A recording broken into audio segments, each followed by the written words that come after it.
Welcome to Uriah Heep, the Magician's Podcast. I'll be covering every studio song the band has recorded and every bonus track that I can find. Each week we'll go over a new song from the beginning to where they are currently, and as they keep adding albums, I'll keep adding shows. Let the deep dive party begin. In the magic garden, some were singing, some were dancing. Hello and welcome to another episode of Uriah Heep, the Magician's Podcast. I am your host, Scott Haskin, and today we are covering the last official track on Sonic Origami. This is called The Golden Palace. The orchestration on this song was written and arranged by Phil, of course, and there's a good chance he actually played that on keyboard himself because studios are expensive and record companies are not typically keen to hiring orchestras or session players because they can be very expensive and, drag out the recording of the album. So not sure exactly, but I can tell you that in 1998, the keyboard sounds for orchestras were really good. Not exact, and the real challenge lay in the articulation of it, making the real specifics of the instrument come alive. If you did a run on a piano, you just take your hand and swipe down the keys and it sounds like a piano. If you're doing that on a violin, it's hard to simulate that on the keys because the specifics are just so different on how the instrument is played. It's not bowed, it's struck on a keyboard. So those little nuances can change, but they can be blended in. They can be recorded in a way that sometimes you can't tell. But I can say in 98, the instrument sounds were really good. Now, of course, we have virtual instruments where every note is painstakingly sampled from a real player a good amount of the time. If you're dealing with a quality instrument company, that's what you're getting. And I have friends who have been sampled for libraries, a couple of vocalists and a cellist, that's not even a word, a cellist. Pretty interesting. And it's a very long, painstaking process. I have actually worked on editing a violin library where it was recorded by a very prominent violin player. And I can tell you that it took me about 3 weeks to go through, I think it was some 10,000 samples, if I remember right. It was a crazy gig, but it's a lot of work. It's very painstaking. And it's, for people that create that stuff, my hat's off to you that live in that world every single day. But this show is not about sample libraries. This show is about the music of the great band Uriah Heep. And we're going to just get into the song right now. Here it is by Uriah Heep, The Golden Palace.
Yeah, I'm going to say this is definitely played by Phil. There's no real bowing sounds in here. It really sounds more like keyboard. It's a very beautiful sound, for synth strings, but I don't think this was session players brought in by any means. This definitely sounds keyboard to me. But I will say what we're hearing here is absolutely fantastic. It's very moody. It's very soundtrack-like. I could hear this easily being the opening to a film. It just has a mystery about it. And it's beautifully played, beautifully crafted. I love the sound of it so far. And I just have to say that the writing, the multi-levels of it here really adds a lot to the overall feel. I think underneath the strings, and I could be wrong, but it sounds very faintly like there might be an oboe in there as well. Not 100% sure on that because, again, you're talking about keyboard sounds, so they can sometimes have little nuances that make you think that they're something a little bit different than what they are just by the way that they're recorded and edited and programmed and all that stuff. But definitely we're hearing a lot of strings, and I love this. It's such a beautiful intro. As a soundtrack composer, I can tell you that this is just would be a great opening for a film, or maybe like one of those shows where they discuss horror movies or something like that. Very, very cool.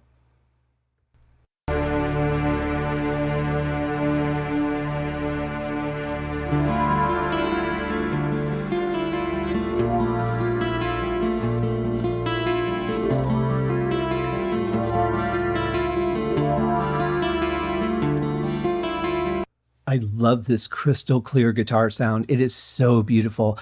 Whenever these guys go in the studio, they do a great job of getting a great recording. That's the thing. Now, most of my issues with this have been how that recording is mixed, mainly in panning, that they're just layering everything on top of each other and we can't really hear all that's going on. So that's been my biggest complaint, but they've always been good at getting a good sound going into the recording, which is the most important part, because it paints the engineer into a corner if you don't. So this is a beautiful crystal clear guitar sound. I love it. I love these sweeps that we're hearing in the back. I'm going to say that's probably keyboard. It could be guitar, but it might more likely be keyboard. So not sure exactly who's playing that, but the blend of the sounds together is just lovely.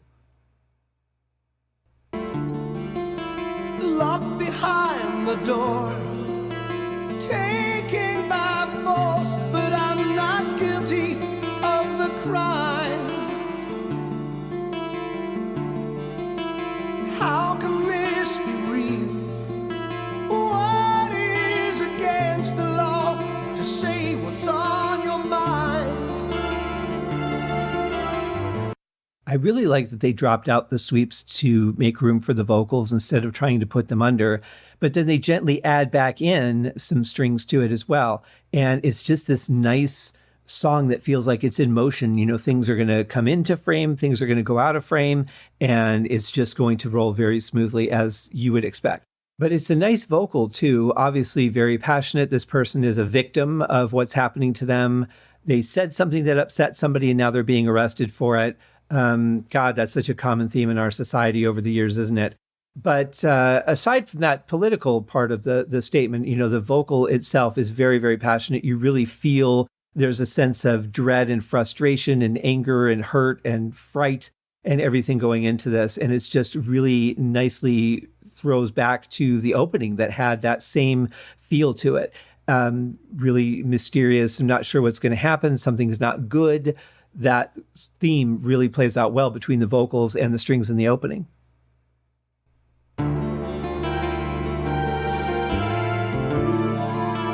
Then I see your face, so warm as it comforts me, and tells me I am not alone. Pray for me tonight. Give me the strength of love to help me cross the virgin snow. Now, this is nice because as they're building this, as they're so good at crafting these builds, we're getting the sweeps back. Now they've come back in this next part of the verse. We're getting the strings, we're getting the guitar continuing to pick through this so beautifully and cleanly. It's a really nice build to what's coming next. Me cross the virgin snow.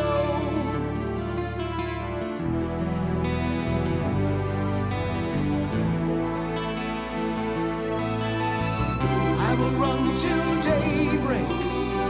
My tears will fade away.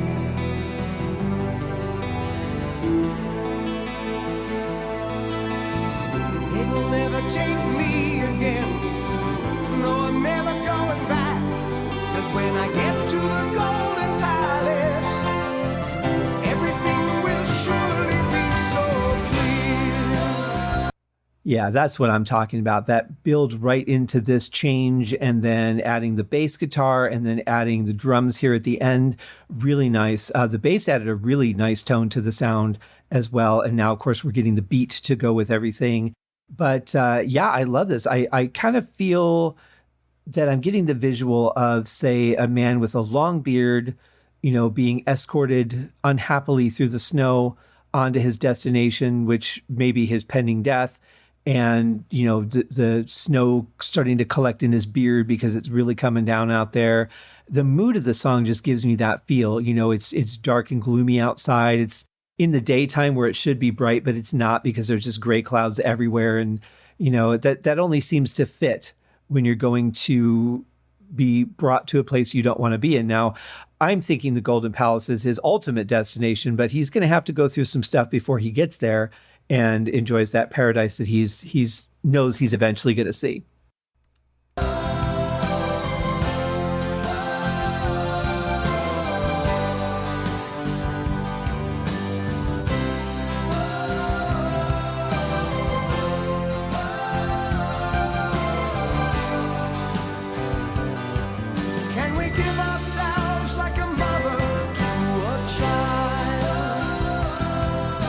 I really like what Trevor's playing on bass here. It's got the root notes, but it's also meandering, so it moves the song forward. And this is an 8.5-minute song, so you've got to have some good movement in it. The opening was a minute by itself, a little bit longer than a minute. And so that still gives you 7.5 minutes of song to cover. So if you're going to do that, you got to keep it interesting. It can't just be long, drawn out, stops with notes fading out and then the band coming in. It just doesn't work. So you have to keep things in motion, and the bass is doing a great job of that. The drums are very simple here. It's it's a mid-tempo-ish, maybe a little bit lower song. And so there's not a lot for the drummer to do in the way of fills and things. You can't do anything too powerful because it kind of overrides the tempo of the song. So you have to be very careful. But what you can do is you can use the bass to do that, and we're definitely getting that here.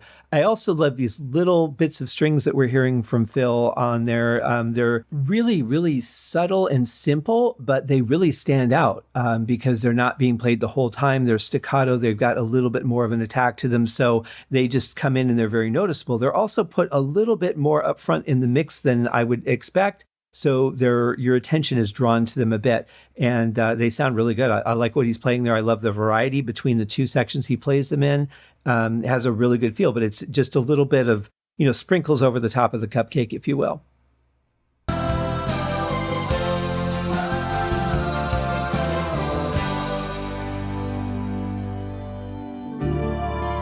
They took a part of me.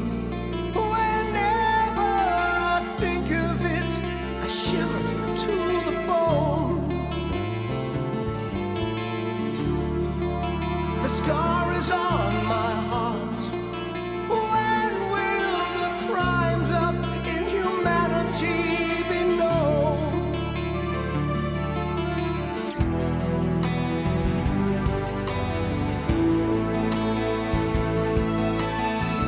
I am only one voice. I will not fade away. I really love the combination of sounds that we're hearing. I mean, it's such a great and emotional vocal delivery. You got these strings that are an emotional sounding instrument, just laying that, foundation for everything, and just solid but simple drums. I'm kind of glad that there's not a lot going on the drums here. It's just laying that foundation again. Really would kind of take away from me, I think, at this point, if there was something grandiose happening on the drums. If there was a little percussion or something, that could work. But just as far as like drums and drum rolls and stuff, I think that might be a little too much for this part, as apparently they did, because there aren't any here. But just, again, that gentle picking on the guitar, it's changed a little bit for this section. And the bass meandering, it just all comes together so well and really backs the emotion that we're feeling from the vocals. And obviously this somewhat somber story.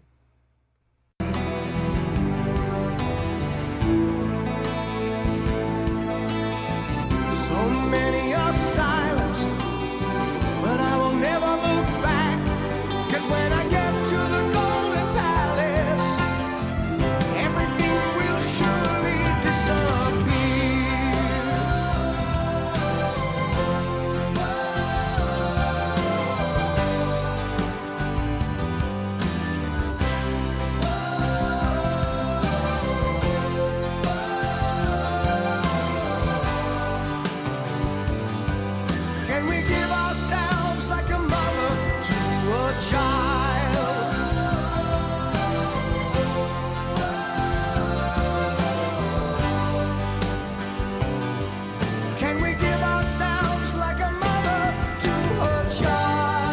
You know, it's interesting.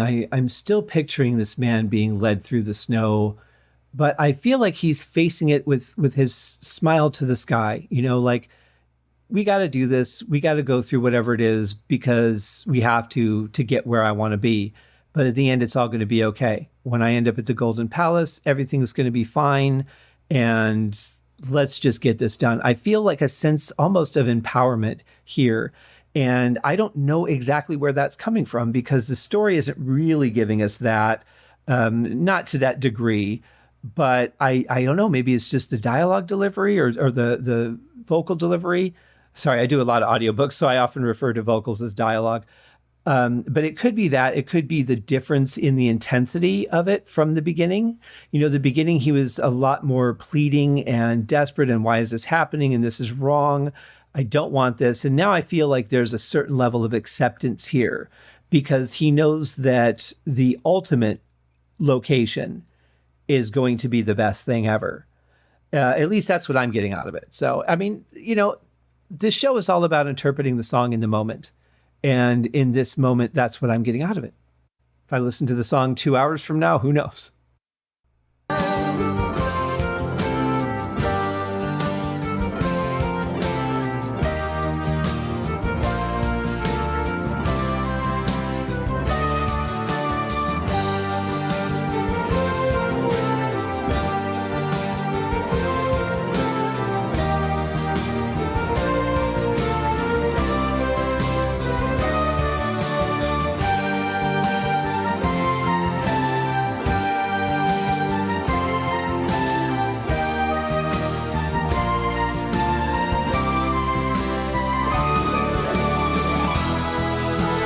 The blend of these orchestral sounds is just beautiful. I am not a huge fan of the flute. I think it's a beautiful instrument, don't get me wrong, but it just has frequencies that kind of cut into my ear sometimes, especially because it's often not recorded in a way to cut those frequencies out. They do change the sound if you do, or even if you minimize them, they can really change the sound of the instruments. But here, being that this is a synthetic flute, it really just sounds good. And much like we heard on the song Mistress of All Time from our last season, it just blends well. It's a very good recording. It's a little easier when it's a synthesizer versus an actual flute because it's consistent. You're not dealing with a variety of strengths in the breaths. You don't have the same attack on the keyboard as you would on an actual flute. So it is a little bit easier to work with, an electronic version of a flute. But the sound of it overall is very, very good. I love the way that it blends in, and the sound is just getting bigger and bigger as we progress through this part.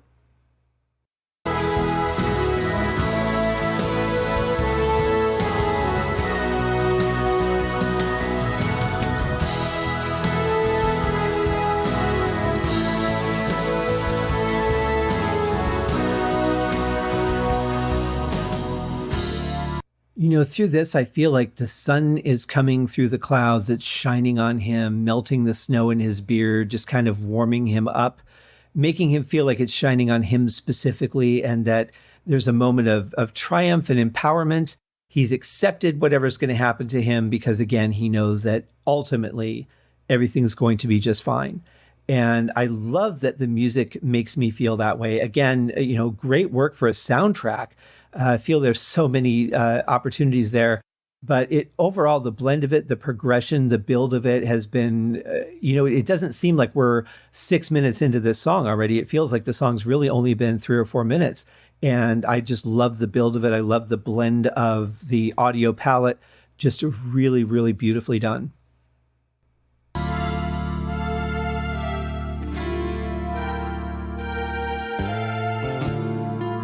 The snow is gone at last. I'm out of the shadows and into the sun. And then I see you smile. Angel of mercy, the fight has just begun. Nailed it.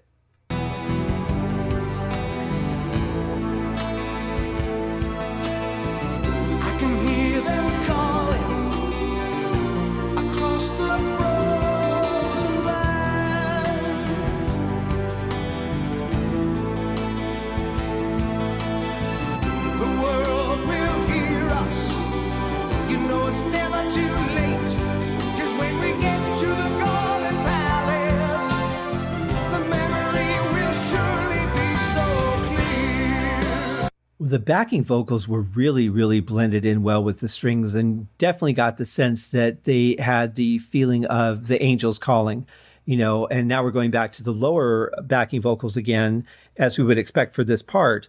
But right up to that, that was really good. And then that drum fill going in, that's really the only kind of drum fill that you can do. I mean, there's a variety of ways to do it, but there's just really sporadic hits as you do the transition into the next part. Because again, anything fast, anything even, above the tempo of the song is just going to throw off the feeling. And you really can't afford to lose the audience in a song like this. You have to keep them gripped the whole time. And the build on the strings blended with the guitar, the bass, meandering, it's all a part of that thing that just grabs you and says, just sit down. We're going to sit by the fire. I'm going to tell you a story. I'm going to make it warm and cozy for you. And this song is just like the blanket wrapped around you, keeping you warm while you listen to what's going on. Absolutely fantastic.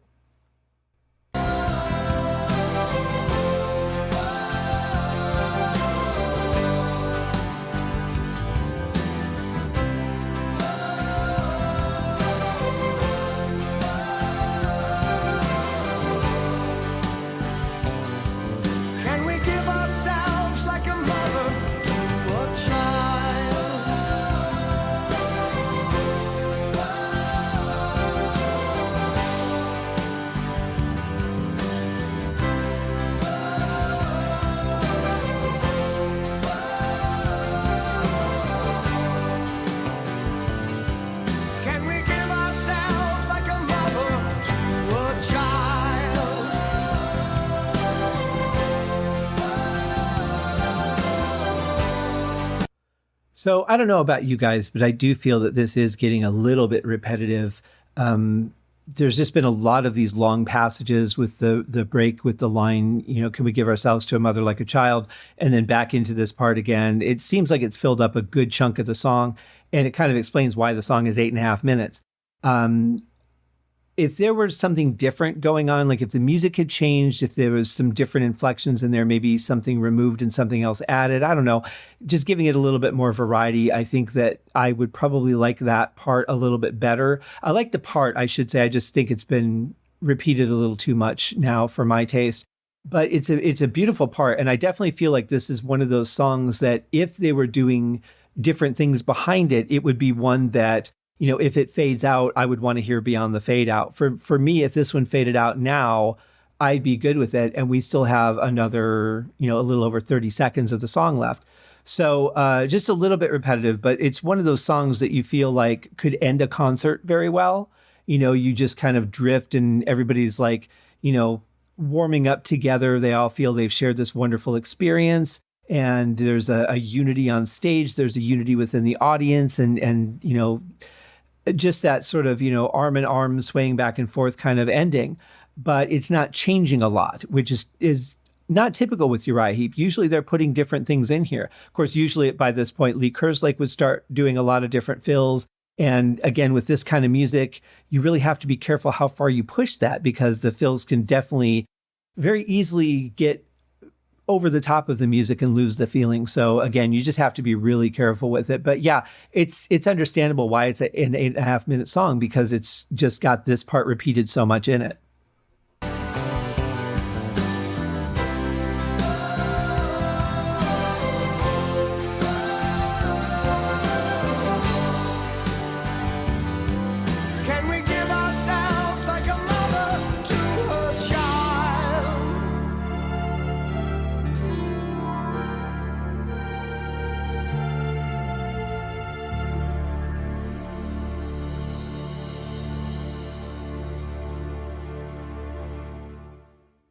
Fantastic ending. I really like that. I like that they didn't just keep going with the chorus and fade it out. I like that they brought it back to the opening with that sort of, ominous sort of keyboard feel, but it feels different this time. You sense a darkness in it, but at the same point, it's like, but we know everything's going to be okay. So it doesn't seem as evil or ominous as it did in the beginning. So I love that. I love that you can, do the throwback, but it just feels different, at least to me. But it's a great song. I think it could have been cut down a little bit, but overall, I love the parts. See, most of the changes and things that we heard through the song were actually fairly short. So it seems like at least half of the song really felt like it was that just one long part repeating again. But other than that, I think the song is fantastic. I think it's got a wonderful, warm tone to it. I think that I love the progression of the journey going from something bad is happening to it's going to be all right. And that being done just on the musical level so wonderfully with the orchestral instruments being added. The guitars were really restrained. I feel like the picking was comfortable and relaxed and really was what the song needed. But it's like there was no opportunity for the guitar to really cut through and shine at all. The song didn't actually need it because the keys were taking this one. And so I'm just going to pick away and play beautifully, and Mick did. I love Lee Kerslake's restraint as well, not jumping in and doing a bunch of fills and really letting the bass cover the interesting things, the things that break up a verse sounding the same and the chorus sounding the same over and over, is just the bass playing where it wants to go. A very comfortable song. Great work from Phil on keys on this one. A lot of layers, a lot of blending. Great work from the audio engineer too, because the song just sounds great. It's easy to have a bunch of great sounding instruments and then ruin them in the mix because you've not balanced them properly. But this song is balanced beautifully. It has a really warm feeling to it. And great job, guys. Great job. So that leaves us with one track to go, which we will cover in the next and final episode for season 20. And that is called Sweet Pretender. It is the only bonus track included in the deluxe CD version of Sonic Origami. See you in the next one, guys. Cheers. Thank you for joining me on this episode of Uriah Heep, the Magicians Podcast. If you have enjoyed this show, please consider going over to Apple Podcasts or your favorite podcast outlet, leaving a rating or a review. Be sure to subscribe to make sure that you are notified when new episodes are available. Please be sure to share this podcast with your fellow Uriah Heep enthusiasts and anyone who you think would like Uriah Heep, which should be everyone. And if you are so inclined, please feel free to contribute to the Patreon account. And if you are not a Patreon subscriber, you can also pay through the PayPal link on the website listed in the show links below. I would also like to thank Uriah Heep for their very generous support of the show, and thank you guys for listening. We'll see you in the next episode. Happy days!